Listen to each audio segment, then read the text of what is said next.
went just from being an artist to being a business. I knew I could make money doing this thing, right? So, because he used to, he taught me how to screen print, man. Actually do screen print. We used to actually go cut the acetate for all the different colors you want on the shirt, man. I mean, he taught me the basics. We had projectors on the screen. We didn't have no computer. If we wanted to make a stencil, he told me how to make stencils from scratch. And we used to go downtown in Binghamton when it was called Clinton Street. And it was, I think it's Antique Row right now. I haven't been back there for years though. So Antique Row is probably what it's called now. But we used to be on there, and we used to paint some of those signs that were on Antique Row. And he'd get the scaffolding, and me and him will sit there, and he taught me how to hand paint signs. And I saw him get paid for this. And I was like, man, this is awesome. I was like, I mean, that's really where my mind went. I immediately wanted to put my art. I mean, if you can make money doing what you love, that's the best thing in the world, right? I immediately wanted to go to art school after that. So fast forward to after a lot of life happened, I was going to go to the Art Institute of Pittsburgh. I remember I got accepted and everything, and then found out that my first daughter was coming. So needless to say, I had, had to find a job.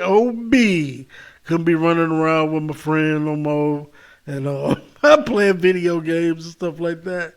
It was on and popping there. So, so one thing I used to do on my job to make extra money is I started doing portraits for people. So I found a really good job, and I did a portrait for someone.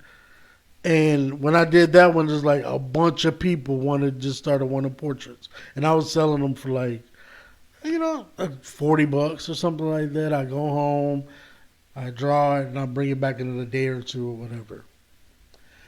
And I got a whole bunch of hand-drawn portraits somewhere around the world. Because I did a lot of them over the years. And I used to do those. And this is before I even ever did graphic design. But I wanted to do on a computer. But I wanted to do graphic design, on a computer. But I didn't have access. I had access to computers, but not the graphics program that people used. They were expensive back then, I believe. So, fast forward. After a lot of life happened, I moved to North Carolina. Started doing the same thing, selling, got a job, was selling art on the side. Then I started selling T-shirts. Like I would draw the Biggie or Pac, and then I would scan the image into the computer, and then I would print it out on the transfer and iron it on. And this was back in 2003, when I first had my first house, bought my first house, 2003. And, I was selling T-shirts. I got with my homeboy Najee. What else? Shout out to Naj. And what I was going to do with my T-shirts, I was going to franchise. Even back then, I was on that type of tip. I was on that type of business mind frame that I was going to get my own table set up with my own line of T-shirts, banner, table, all that, and I was gonna sell that package to someone else as a franchise. And I had one franchisee, and his name was Najee, man. And I remember, damn, that bring back memory, man.